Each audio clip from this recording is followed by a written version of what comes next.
Hello dear aspirants, कैसे हो आप सबका स्वागत है मेरे channel smart study with Manita Sharma में। आज हम करेंगे चैप्टर नंबर 2 इंग्लिश ग्रामर का प्रोनाउन। अब ये प्रोनाउन क्या होता है? तो प्रोनाउन जो है वो नाउन की जगह में यूज़ होता है। ठीक है, जैसे देखो, अब मैं ऐसे बोलूँगी कि Radhika is a beautiful girl, Radhika is 5 years old, Radhika live with her father. तो यहाँ पे रेपिटेशन ऑफ राधिका जो नाउन है उससे जो है सेंटेंस की ब्यूटी ख़राब हो रही है। तो अब मैं यहाँ पे राधिका की जगह शी यूज़ करूँगी। तो अब मैं राधिका के प्लेस में ये जो शी यूज़ कर रही हूँ, यही प्रोनाउन है। यहाँ पे शी जो है ये राधिका की बात कर रहा है। तो Radhika is a beautiful girl and she live with her father. तो जिससे कि प्रोनाउन जो है रेपिटेशन ऑफ नाउन को रिमूव करता है और सेंटेंस की ब्यूटी को इंक्रीज़ करता है। ठीक है, अब प्रोनाउन जो है यहाँ पे पर्सनल प्रोनाउन क्या होता है? तो पर्सनल प्रोनाउन जो है ये पर्सन से बना है। पर्सनल प्रोनाउन जो है जिस जहाँ पे स्पेसिफिक पर्सन को कंसीडर किया जाता है, तो ये पर्सन से बना है। Person first person, second person और थर्ड पर्सन। फर्स्ट पर्सन कौन होता है? आई और वी। जैसे जो स्पीकर होता है वो फर्स्ट पर्सन में आता है। जैसे आई, मैं इस टाइम बोल रही हूँ तो मैं फर्स्ट पर्सन हूँ, है ना। तो हम बोल रहे हैं तो हम सेकंड पर्सन है। आई वी फर्स्ट पर्सन में आता है। सेकंड पर्सन, अब जिससे मैं बात कर रही हूँ, मानो कि हम 2 पर्सन हैं और मैं आपसे बात कर रही हूँ, तो आप क्या हुए? Second person. तो यू क्या हुआ? Second person. अब थर्ड पर्सन क्या है? जिस बारे में बात हो रही है, जिसके बारे में बात हो रही है। अब 2 पर्सन जो हैं, जो तीसरे बंदे के बारे में बात कर रहे हैं, तो वो होता है थर्ड पर्सन। थर्ड पर्सन में आता है ही, शी, इट, दे। ठीक है, अब आगे है अब ये है अब देखना है कि फर्स्ट पर्सन जो है, अब इसमें सिंगुलर और प्लूरल है ना। तो फर्स्ट पर्सन में अब सब्जेक्ट में सिंगुलर कौन सा यूज़ होता है? आई, और प्लूरल कौन सा होता है यूज़? वी। ठीक है, और ऑब्जेक्ट जो है, ऑब्जेक्ट में अब देखो, फर्स्ट पर्सन में सिंगुलर में आई यूज़ करते हैं और प्लूरल में वी यूज़ करते हैं। और इसमें जो है फर्स्ट पर्सन में अब ये सब्जेक्ट में हम आई यूज़ करते हैं तो ऑब्जेक्ट में मी यूज़ होता है। और वी अगर सब्जेक्ट में है तो ऑब्जेक्ट में अस यूज़ होगा। अब यहाँ पे सेकंड पर्सन में सिंगुलर और प्लूरल दोनों यू ही लेंगे, है ना। मतलब कि सिंगुलर में भी सिंगुलर भी यू ही होता है और प्लूरल भी यू ही होता है, ये चेंज नहीं होता है। और ऑब्जेक्ट में भी जो यू है वो चेंज नहीं होता है। ठीक है, अब आगे है थर्ड पर्सन में ही जो है, थर्ड पर्सन में जो सिंगुलर, जैसे सिंगुलर जो है ही, शी, इट। ठीक है, तो ही जो है इसका ऑब्जेक्ट जो है हिम में, शी का हर है और इट का इट है। तो इस पूरे टेबल में यू और इट जो हैं ये सब्जेक्ट और ऑब्जेक्ट में चेंज नहीं होते हैं। मतलब ये सब्जेक्ट से ऑब्जेक्ट में चेंज नहीं होते हैं। अब प्लूरल जो है वो थर्ड पर्सन का, तो ये है दे। तो दे जो है सब्जेक्ट में और ये ऑब्जेक्ट में जो है वो देम बन जाएगा। ठीक है, अब यहाँ पे पोजेसिव एडजेक्टिव और पोजेसिव प्रोनाउन। पोजेसिव क्या होता है? जो कि अधिकार को बताता है। ठीक है ना। तो यहाँ पे पोजेसिव एडजेक्टिव जैसे आई का क्या है? माई, वी का क्या है? आवर, यू का क्या है? यूअर। ठीक है, यू का क्या है? यूअर। ही का क्या है? हिज, शी का क्या है? हर, इट का इट्स। तो याद रखना, पोजेसिव एडजेक्टिव में इट का इट्स, ये देखो यू का यूअर, ठीक है, और वी का अवर और आई का माई। तो इस पूरे टेबल में जो है, जो ही और शी जो है, ही का पोजेसिव एडजेक्टिव हिज है और शी का पोजेसिव एडजेक्टिव हर है। ठीक है ना, मतलब शी जो है इसका ऑब्जेक्ट भी हर है और पोजेसिव एडजेक्टिव भी हर है। ठीक है ना, और दे का पोजेसिव एडजेक्टिव है दियर। अब यहाँ पे देखो, पोजेसिव प्रोनाउन में आई जो है वो इसका पोजेसिव एडजेक्टिव में माई है, तो हम पोजेसिव प्रोनाउन में ये माइन बोलते हैं। पोजेसिव एडजेक्टिव को पोसेसिव एडजेक्टिव में अवर बोलते हैं, तो पोजेसिव प्रोनाउन में अवर्स बोलते हैं। पोजेसिव प्रोनाउन में यूअर को यूअर्स बोलते हैं। ठीक है ना, और प्लूरल में भी यूअर्स ही बोलते हैं। अब पोजेसिव प्रोनाउन में हिज को हिज ही बोलते हैं, हर को हर्ज बोलते हैं।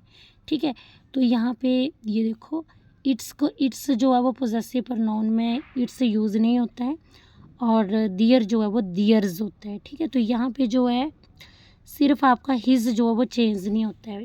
पोजेसिव एडजेक्टिव में भी हिज ही रहता है और पोजेसिव प्रोनाउन में भी हिज ही रहता है। ठीक है, और इट्स जो है वो पोजेसिव प्रोनाउन में यूज़ नहीं होता है। ठीक है, तो यूज़ ऑफ सब्जेक्टिव केस, तो बर्फ़ के पहले जो है, अभी यहाँ पे देखो बर्फ़ के पहले हमेशा सब्जेक्ट यूज़ होता है। तो यहाँ पे देखो जैसे आ गया sentence him went to London, ठीक है ना। तो बर्फ़ के पहले सब्जेक्ट यूज़ होता है, लेकिन यहाँ पे क्या है, ये ऑब्जेक्ट है, तो ये हमारा गलत हो जाए। आपने ये याद रखना है, ये हमारा फर्स्ट रूल है कि बर्फ़ के पहले सब्जेक्ट यूज़ होता है, ऑब्जेक्ट नहीं होता है। तो इसलिए ये हिम जो है इसमें एरर है, तो यहाँ पे सब्जेक्ट ही होगा, ठीक है। अब यहाँ पे देखो अब ये जो बी क्या है, बी क्या है, ये जो बी जो है इज़, एम, आर, बाज, वर, बी, बीन, बींग, ठीक है ना। तो बी जो है, जब बी जो है इसकी मेन वर्ब है, जब बी जो है मेन वर्ब के रूप में एक्ट कर रहा है, तो उसके बाद सब्जेक्टिव केस यूज़ करते हैं, ना कि ऑब्जेक्टिव, ठीक है। अगर आपका बी जो है वो मेन वर्ब के रूप में काम कर रहा है, तो बी ये जो इज़, एम, आर, बाज, वर जो है मेन वर्ब के रूप में काम कर रहे हैं, तो उसके बाद सब्जेक्टिव यूज़ होता है। आइए हम एग्जांपल से समझें। तो यहाँ पे देखो आई एम आ टीचर, ठीक है ना। तो यहाँ पे एम क्या है, अब देखो आई एम, यहाँ पे मतलब मेन वर्ब नहीं है, तो यहाँ पे जो बी है, बी की जो फॉर्म है एम, इसको हमने मेन वर्ब माना, और मेन वर्ब जो है एम, ये जो है मेन वर्ब है, तो यहाँ पे सब्जेक्टिव केस यूज़ होगा, ठीक है ना। आई एम राइटिंग, तो यहाँ पे देखो ये क्या है, राइट क्या है, राइट क्या है, ये मेन वर्ब है, और एम क्या है, हेल्पिंग वर्ब है, ठीक है ना। तो जब बी के साथ और कोई वर्ब होती है, तो बी जो है वो हेल्पिंग वर्ब होता है, ठीक है ना। तो यहाँ पे देखो जैसे अब ये है इट, कोमा एस को इट इज़ भी बोल लेते हैं, इट वाज, इट हैज़, ठीक है। अब यहाँ पे लिखा है इट्स मी, तो यहाँ पे देखो इसका मतलब कि इट इज़ मी, तो यहाँ पे इज़ जो है वो क्या है, मेन वर्ब है, तो मेन वर्ब के बाद हमेशा सब्जेक्टिव केस ही यूज़ होता है। तो देखो मेन वर्ब के बाद सब्जेक्टिव केस यूज़ होता है, देखो इट्स, अब मी जो है ये ऑब्जेक्टिव केस है, तो ये गलत हो जाएगा, इट्स मी, कई बार बोलते हैं ना इट्स मी, तो ये गलत हो जाता है, इट्स आई बोलते हैं, ठीक है। तो मैंने क्या बोला कि अगर is, am, are main verb की तरह यूज़ हो रहे हैं, तो हम सब्जेक्टिव केस से यूज़ करते हैं। अब जैसे देखो it was me who had brought you home, तो अब यहाँ पे देखो, यहाँ पे आपको जो है इट बाज, अब यहाँ पे बाज क्या है, मेन वर्ब है, तो मेन वर्ब के बाद जो है वो सब्जेक्टिव केस यूज़ करते हैं, तो मी की जगह आई हो जाएगा। It was them who were running very fast, तो इट वाज मेन वर्ब है, तो मेन वर्ब के बाद सब्जेक्टिव केस होता है, तो देम जो है वो ऑब्जेक्टिव केस है, तो यहाँ पे सब्जेक्टिव केस दे यूज़ होगा, ठीक है। अब आपको पता है वर्ब के बाद हमेशा ऑब्जेक्टिव केस होता है, ना कि सब्जेक्टिव केस। अब यहाँ पे देखो she told I a story, तो ये क्या है, ये वर्ब है, ठीक है, और मेन वर्ब, ये वर्ब है, और वर्ब के बाद हमेशा ऑब्जेक्टिव केस ही होता है, तो यहाँ पे मी लगाना है, ठीक है। She scolded you and me, तो वर्ब है, वर्ब के बाद ऑब्जेक्टिव केस, तो यू एंड मी, तो यहाँ पे सब्जेक्टिव नहीं होगा। अब प्रेपोजिशन के बाद हमेशा ऑब्जेक्टिव केस यूज़ होता है, वर्ब के बाद भी ऑब्जेक्टिव होता है, प्रेपोजिशन के बाद भी ऑब्जेक्टिव केस ही होता है, ना कि subjective. She divided the money between you and I, तो बिटवीन क्या है, प्रेपोजिशन, तो प्रेपोजिशन के बाद ऑब्जेक्टिव केस यूज़ होता है। शी मॉक्ड एट ही, तो एट क्या है, प्रेपोजिशन, और प्रेपोजिशन के बाद हमेशा कौन सा केस यूज़ होता है, प्रेपोजिशन के बाद हमेशा ऑब्जेक्टिव केस यूज़ होता है, ठीक है। तो ही की जगह हिम लग जाएगा, आई की जगह मी लग जाएगा, ठीक है। अब यहाँ पे देखो कंजंक्शन, ये जो है बट है, अगर बट को आप कंजंक्शन की तरह लोगे, बट जो है कंजंक्शन में होगा, तो इसका मीन लेकिन होगा, ठीक है, और इसके बाद जो है सब्जेक्टिव केस यूज़ होगा। अगर आप बट को प्रेपोजिशन, अगर बट प्रेपोजिशन की तरह काम करेगा, तो इसका मीन्स होगा के अलावा, के सिवाय, मतलब कि एक्सेप्ट, है ना, इसका मीन्स ये होगा। तो ये फिर जो है आपको पता है प्रेपोजिशन के बाद ऑब्जेक्टिव केस ही यूज़ होता है। अब देखो she is well of what she oblique her is greedy, इसका मीन्स है कि वह अमीर है, लेकिन जो है वह लालची है, तो यहाँ पे लेकिन जो है कंजक्शन के बाद सब्जेक्टिव केस यूज होता है, तो यहाँ पे बट क्या है, लेकिन कंजंक्शन है, तो कंजंक्शन के बाद सब्जेक्टिव केस, तो यहाँ पे हर नहीं आएगा, शी आएगा। Everyone went to the party but she oblique हर कोई पार्टी गया सिवाय उसके, तो यहाँ पे बट जो है वो प्रेपोजिशन की फॉर्म में यूज़ हो रहा है और के अलावा, ठीक है ना। तो यहाँ पे प्रेपोजिशन में बट का मीन्स क्या है, के अलावा, के लेकिन उसके सिवाय, तो हर यहाँ पे होगा, हर यहाँ पे शी नहीं होगा। I am poor but I oblique me M honest, तो मैं गरीब हूँ लेकिन मैं एक ईमानदार आदमी हूँ। तो यहाँ पे देखो, यहाँ पे बट जो है वो लेकिन निकल रहा है, इसका मीन, तो ये कंजंक्शन है, तो यहाँ पे सब्जेक्टिव केस यूज़ होगा। Nobody knew the answer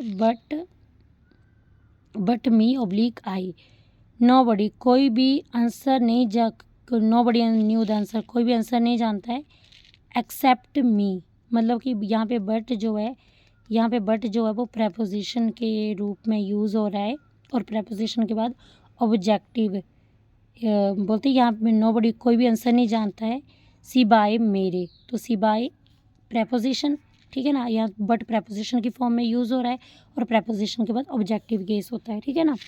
it was I who was responsible for making all arrangement for successful completion of his study, तो इट वाज आई, तो यहाँ पे वाज मेन वर्ब के रूप में यूज़ हो रहा है, तो यहाँ पे मेन वर्ब के बाद जो है वो, अगर बी मेन वर्ब के रूप में यूज़ हो तो मेन वर्ब के बाद ऑब्जेक्टिव केस यूज़ होता है। तो यहाँ पे क्या आएगा,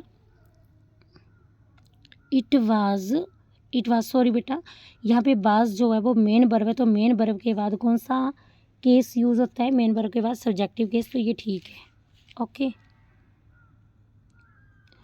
आगे है except for you and I, अब यहाँ पे एक्सेप्ट है, तो आपको पता है एक्सेप्ट क्या है, ये एक प्रेपोजिशन है, प्रेपोजिशन के बाद ऑब्जेक्टिव केस होता है। तो यहाँ पे ये देखो, ये एंड क्या है, प्रेपोजिशन है ना, तो प्रेपोजिशन के बाद ऑब्जेक्टिव केस, तो यहाँ पे मी लगेगा, ठीक है। बाकी आपको सेंटेंस पढ़ने की नीड ही नहीं है। अब यहाँ पे देखो, the staff members wanted he to take over as the secretary to the MD. अब यहाँ पे देखो, स्टाफ मेंबर वांटेड, वांटेड क्या, वर्ब है, वर्ब के बाद ऑब्जेक्ट, तो ही की जगह हिम हो जाएगा। He promise to get in touch with my self as soon as he had. अब ये देखो, यहाँ पे विद क्या है, प्रेपोजिशन, प्रेपोजिशन के बाद ऑब्जेक्टिव केस यूज़ होता है, तो यहाँ पे माई सेल्फ की जगह मी आएगा, ठीक है ना। It took my self for months to convince them to take this step, तो इट टुक, ये वर्ब है, वर्ब के बाद ऑब्जेक्ट होता है, तो यहाँ माई सेल्फ की जगह मी होगा, ठीक है। He walk to the market with both his servant on either side of, ये क्या है, ऑफ हिज, तो यहाँ पे देखो, ये प्रेपोजिशन है, प्रेपोजिशन के बाद ऑब्जेक्टिव केस यूज़ होता है ना, प्रेपोजिशन के बाद, तो यहाँ पे सॉरी ये है प्रेपोजिशन, तो प्रेपोजिशन के बाद ऑब्जेक्टिव केस यूज़ होता है, तो यहाँ पे आएगा हिम, ठीक है ना। They have invited Radhika and me, तो एंड क्या है, प्रेपोजिशन है, प्रेपोजिशन के बाद ऑब्जेक्टिव केस यूज़ होता है। All my friends have planned for birthday party except he, तो एक्सेप्ट मतलब बट, मतलब ये प्रेपोजिशन है, तो प्रेपोजिशन के बाद कौन सा केस यूज़ होता है, तो ऑब्जेक्टिव, तो ही की जगह हिम आ जाएगा, ठीक है ना। के सिवाय जो होता है वो प्रेपोजिशन होता है, और लेकिन जो होता है वो कंजंक्शन होता है। It was he not me, तो इट बाज ही, ठीक है, इट बाज ही, तो बाज ये मेन वर्ब है ना, इट वाज ही, ये बाज मेन वर्ब है, तो मेन वर्ब के बाद जो है वो सब्जेक्टिव केस यूज़ होता है, नॉट मी, तो यहाँ पे आई होगा, ठीक है। आगे है he want the teacher to be him was, तो यहाँ पे टू बी क्या है, यहाँ पे ये मेन वर्ब है, मेन वर्ब के बाद जो है वो सब्जेक्टिव केस यूज़ होता है, तो यहाँ हिम की जगह ही आएगा, समझ आ गया। आगे है although he was the most friendly to all present and difficult from other, he had hardly any friends except me, तो यहाँ पे प्रेपोजिशन के बाद ऑब्जेक्टिव केस यूज़ होता है, तो ये ठीक है, तो इसमें कोई भी एरर नहीं है। तो बेटा नो एरर भी आप तभी लगा सकते हो अगर आपका कंसेप्ट जो है वो क्लियर होगा। नेक्स्ट है possessive adjective plus versus possessive pronoun, तो पोजेसिव एडजेक्टिव में आते हैं माई, आवर, हिज, हर, इट्स, दियर, और पोजेसिव प्रनाउन में आएंगे माइन, आवर्स, यूअर्स, हर्ज, हिज चेंज नहीं होता है, और दियर्स, ठीक है, ओके क्लियर हो गया। अब नॉन जो है, अब यहाँ पे देखो पोजेसिव एडजेक्टिव में नॉन जो है ऑलवेज यूज्ड आफ्टर देम, तो पोजेसिव एडजेक्टिव के बाद नॉन यूज़ होगा, my car, our flat, your house. Possessive pronoun में अब देखो माइन जो है तो माइन का मतलब होता है माई प्लस नाउन, आवर्स का मतलब होता है आवर प्लस नाउन और यूअर्स का मतलब होता है यूअर प्लस नाउन। क्लियर हो गया? ठीक है। अब यहाँ पे देखो your car is here but mine car is there. तो देखो your car is here but, अब आपको पता है ना माइन किस में चेंज होता है, माई प्लस नाउन में, लेकिन माइन के साथ कभी भी नाउन नहीं लगता है, तो माई प्लस नाउन मतलब माइन, तो यहाँ पे कार नहीं होगा, तो यहाँ पे बनेगा your car is here but mine is there. ठीक है। This is my house and where is yours house. तो योर्स जो है वो पोजेसिव प्रोनाउन है, तो आपको पता है कि योर्स का मतलब है योर प्लस नाउन, तो यहाँ पे आपने या तो मतलब यहाँ पे ना कार लिखा है तो आपने माइन की जगह माई लिख देना, और यहाँ पे योर्स लिखा है ना तो आपको पता है योर्स के साथ कभी भी हाउस नहीं होता है। ठीक है, या तो आप हाउस को काट दो या तो फिर योर्स की जगह योर लगा दो। ठीक है। Ours is a great country, तो अवर्स मतलब आवर प्लस नाउन। ठीक है ना, तो यहाँ पे ours is a great country, तो our country is a great country, तो ऐसे तो नहीं, तो अवर्स ठीक है। Mine is a new car, तो my car is a new car, इसका मतलब है my plus noun. His is a beautiful flat.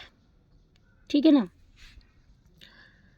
तो his is a beautiful, his, एक मिनट, तो जैसे कि आपको पता है कि हिज जो है वो प्लूरल एडजेक्टिव में भी हिज ही लिखते हैं, प्लूरल प्रोनाउन में भी हिज ही लिखते हैं। ठीक है ना, तो यहाँ पे his car is, his flat is a beautiful flat या his is a beautiful flat, ये दोनों ठीक ही होंगे। ठीक है। अभी यहाँ पे देखो नेक्स्ट टाइप हम देखेंगे, तो यहाँ पे as, then and the case, यहाँ पे एज और देन का मतलब होता है कंपैरिजन, और कंपैरिजन हमेशा इक्वल थिंग्स में होता है ना कि अनइक्वल थिंग्स में, तो एज और देन प्लस सब्जेक्टिव। ठीक है, तो यहाँ पे देखो she is as tall as me, तो ये यहाँ पे देखो एज जो है एज के बाद हमेशा, एज या देन के बाद हमेशा सब्जेक्टिव केस होता है, लेकिन यहाँ पे ऑब्जेक्टिव है तो ये गलत हो गया, तो एज के बाद हमेशा सब्जेक्टिव केस। बस आपने यहाँ पे यही देखना, पूरा सेंटेंस पढ़ने की नीड ही नहीं है। ठीक है, she is better than me, तो एज और देन के बाद हमेशा सब्जेक्टिव केस होता है, तो ये ऑब्जेक्टिव है तो यहाँ पे मी की जगह आई लग जाएगा। ठीक है। Thaw she appear taller but she is just an inch taller than me, तो यहाँ एज और देन के बाद हमेशा सब्जेक्टिव केस होता है। अब देखो यहाँ पे नो अदर टाइप इस, तो ये सब्जेक्ट है। इन दिस ऑफिस इज़, अब ये इस सब्जेक्ट की क्या है, हेल्पिंग वर्ब है, एज स्लो एज हर। अब यहाँ पे देखो यहाँ पे देखो ये सब्जेक्ट है, ये यहाँ पे एक मिनट बच्चे, यहाँ पे कंफ्यूज होने की नीड ही नहीं है, क्योंकि आपको पता है कि एज और देन के बाद हमेशा हम सब्जेक्टिव केस ही यूज़ करते हैं, तो एज और देन के बाद हम कौन सा केस यूज़ करते हैं, सब्जेक्टिव, तो हर की जगह शी लग जाएगा। You are more beautiful than, तो एज और देन के बाद हमेशा सब्जेक्टिव केस, तो हर की जगह शी लग जाएगा। She like you as much as I, तो she likes you as much as, तो आपको पता है कि शी लाइक यू, तो वर्ब के बाद ऑब्जेक्टिव। ठीक है ना, एज मच एज, तो यहाँ पे हो एज के बाद हमेशा सब्जेक्टिव केस होता है, बट यहाँ पे जो है यहाँ पे वर्ब के बाद ऑब्जेक्टिव केस, तो इसलिए यहाँ पे ऑब्जेक्टिव होगा। ठीक है ना, तो यहाँ पे लिखा है ना कि शी, वो आपको पसंद करती है, वो ना मेरे कंपैरिजन में आपको ज़्यादा पसंद करती है। ठीक है ना, तो यहाँ पे वर्ब के बाद अगर ऑब्जेक्टिव है तो इधर भी ऑब्जेक्टिव ही होगा। ठीक है, तो यहाँ पे आई मी में चेंज हो जाएगा। I respect you more than he, तो यहाँ पे देखो वर्ब के बाद ऑब्जेक्टिव, तो इधर भी ऑब्जेक्टिव की तरह यूज़ होगा। क्लियर हो गया? ठीक है ना, तो यहाँ पे देखना जैसे ना आगे है contrary to earlier reports I found him brighter than I during our meeting, contrary to earlier reports I found him, तो ये क्या सब्जेक्ट है, ये वर्ब है, ये ऑब्जेक्ट है, तो यहाँ पे भी, अब यहाँ पे ऑब्जेक्ट है तो इधर भी ऑब्जेक्ट ही होगा, तो यहाँ पे आई की जगह मी हो जाएगा। क्लियर? अब हम नेक्स्ट रूल्स पढ़ेंगे, ऑर्डर ऑफ पर्सनल प्रोनाउन। ठीक है ना, तो अब जैसे ना यहाँ पे देखो, यहाँ पे दिया I you and he are going to the party. तो इसमें ना अब हिंदी में तो आप लिख देते हो कि मैं, आप और वह, या वह, आप और मैं। हिंदी में कोई रूल ऐसा नहीं होता है हिंदी ग्रामर में, लेकिन इंग्लिश ग्रामर में इसका भी एक रूल होता है। अगर आप जनरल ऑर्डर में, जैसे आई, यू, ही, आई को मैंने फर्स्ट नंबर दे दिया, यू को सेकंड और ही को थर्ड नंबर, तो आप आई, यू, ही, ठीक है ना। तो ना जनरल, अगर जनरल ऑर्डर है सेंटेंस का, तो आप जो है 2-3-1 का फार्मूला लगाएंगे। मतलब यू पहले आएगा, फिर ही, फिर आई, यू, ही, आई, मतलब सेकंड पर्सन, फिर थर्ड पर्सन, फिर फर्स्ट पर्सन आएगा, ठीक है। अब देखो, तो यहाँ पे एरर आ गया है ना, तो यहाँ पे एग्जैक्ट क्या होगा, यू, ही एंड आई, ठीक है। अब यहाँ पे आई एंड यू, तो यहाँ पे होगा यू एंड आई। सिर्फ आपने एरर देखना है। यहाँ पे you and I R responsible, you and I R responsible for loss. तो जब बेटा आप कभी कन्फेस करते हो या अपनी मिस्टेक एक्सेप्ट करते हो, जिस सेंटेंस में ऐसी फीलिंग आ रही है कि आप कन्फेस कर रहे हो या मिस्टेक को एक्सेप्ट कर रहे हो, तो आप 1 2 3 फार्मूला लगाना है, ठीक है ना। तो यहाँ पे देखो, you and I R responsible for loss, तो यू जो है 2 है, ये 1 है, तो 1 2, तो आई एंड यू, ठीक है। अब यहाँ पे देखो, you, he and I have stolen some money, तो यहाँ पे जो है ना, उसने कन्फेस किया कि हमने मनी चुराई है। तो कन्फेस के केस में मैंने आपको बताया 1 2 3, तो आई, यू एंड ही आएगा, आई, यू एंड ही, ठीक है। Me and you will go to party, तो यहाँ पे जनरल ऑर्डर है, तो जनरल ऑर्डर में 2 पहले आएगा, फिर 1 आएगा, तो यू एंड आई, ठीक है। She disturb the money between, she distributed the money between me, तो आपको पता है बिटवीन क्या प्रेपोजिशन, और प्रेपोजिशन के बाद हमेशा ऑब्जेक्टिव केस ही यूज़ होता है, ठीक है ना। तो लेकिन यहाँ पे ऑर्डर तो वही लगेगा ना, कि ऑर्डर कौन सा लगेगा, तो ये जनरल ऑर्डर वाला सेंटेंस था, तो यहाँ पे 2 3 1, तो यहाँ पे देखो यू एंड मी, तो यू 2 है, और मी आई वाला है, तो 2 एंड 1, ठीक है। तो यू एंड मी होगा, नॉट मी एंड यू, ठीक है। नेक्स्ट है डिस्ट्रीब्यूटिव प्रोनाउन। अब डिस्ट्रीब्यूटिव प्रोनाउन, इसमें ना ईच का यूज़ होता है 2 या 2 से ज़्यादा पर्सन के बीच में, नहीं, मोर देन 2 पर्सन के केस में ईच का यूज़ होता है, ईदर 2 पर्सन में और नीदर भी 2 पर्सन में। Each of 10 students come late, तो each of 5 boys is going there, तो यहाँ पे 10 स्टूडेंट्स था, तो यहाँ पे ईच का यूज़ होगा, और 5 बॉयज़ हैं, तो वहाँ यहाँ पे ईच का यूज़ होगा। ईदर 1 आउट ऑफ 2, तो मतलब इधर का यूज़ जो है वो 2 में से अगर एक की सिचुएशन आ जाए तो उसमें इधर का यूज़ होता है। आप देखो, एदर ऑफ 2 बॉयज़ इंटेलिजेंट, दोनों बॉयज़ में से एक जो है वो इंटेलिजेंट है, तो यहाँ पे इस केस में एदर का यूज़ होगा। There are 2 pens, either is black, बोलते यहाँ पे मेरे पास 2 पेन हैं जिसमें से एक ब्लैक है, तो उसमें एदर का यूज़ होगा। Either of 3 sister is beautiful, तो ये गलत होगा, क्योंकि 3 आ गया, 2 से ज़्यादा आ गए, तो ईच का यूज़ होगा। या आप एनी ऑफ का यूज़ भी कर सकते, एनी ऑफ के बीच में स्पेस होना चाहिए, ठीक है ना। तो 3 में से एक हो ना, 3 में से एक चूज़ करना, तो एदर का यूज़ नहीं होता है, एनी ऑफ का यूज़ होता है। तो यहाँ पे आप ऐसे भी लिख सकते हो, ईच ऑफ भी लिख सकते हो, या एनी ऑफ ऐसे लिखना, मतलब ये नहीं कि स्पेस में लिखना है, विदाउट स्पेस नहीं लिखना है। तो any of 3 shrine sister is beautiful, या एनी वन ऑफ ऐसे आएगा, और एनी वन अकेला नहीं आएगा, एनी वन ऑफ आएगा या एनी ऑफ आएगा, ठीक है। अब यहाँ पे देखिए, ये जो है नीदर का यूज़ जो है दोनों में से एक भी नहीं, ठीक है ना, तो मतलब दोनों में से एक भी, ये भी 2 के केस में यूज़ होता है। तो ये भी यूज़ फॉर ओनली 2 पर्सन और 2 थिंग्स। तो neither of 2 criminal has been arrested, तो ये ठीक है। There are 2 car, neither is new, ये भी ठीक है। नेदर ऑफ 5 क्रिमिनल, अब ये गलत हो गया, तो नेदर नहीं आएगा, यहाँ पे नन आएगा। तो बेटा अगर ना 2 से ज़्यादा चीज़ों की बात की जाएगी तो नेगेटिव में नेदर होता है ना, तो नेदर की जगह नन यूज़ होता है। अब यहाँ देखो, it is very easy to do, so I believe that any of 2 men can do it without putting in much effort, तो यहाँ पे देखो एनी ऑफ 2 men, तो 2 की बात की है तो एनी की जगह इधर आ जाएगा, ठीक है।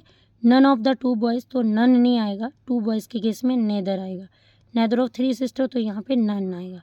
नन ऑफ हिज लेग्स, तो आपको पता है लेग्स 2 होती है ना, तो यहाँ पे नेदर आएगा। There are 2 books you may take 1, तो 2 है, तो यहाँ पे एनी वन नहीं आएगा, एदर आएगा, ठीक है। ओके, तो बेटा आज के लिए इतना काफ़ी है। अब नेक्स्ट रूल जो है वो हम कल की क्लास में पढ़ेंगे। अगर थोड़ा थोड़ा करोगे तो आपको जो चीज़ें जो है वो माइंड में क्राउडनेस क्रिएट नहीं करेंगी, तो पहले आप ये अच्छे से कर लेना, फिर हम आगे की क्लास जो है वो मैं कर लूँगी। तो इसी के साथ मैं क्लास को यहीं पर विराम लगाती हूँ। तो अगर आपको मेरी वीडियो पसंद आई तो please subscribe my channel. Bye bye, have a nice day.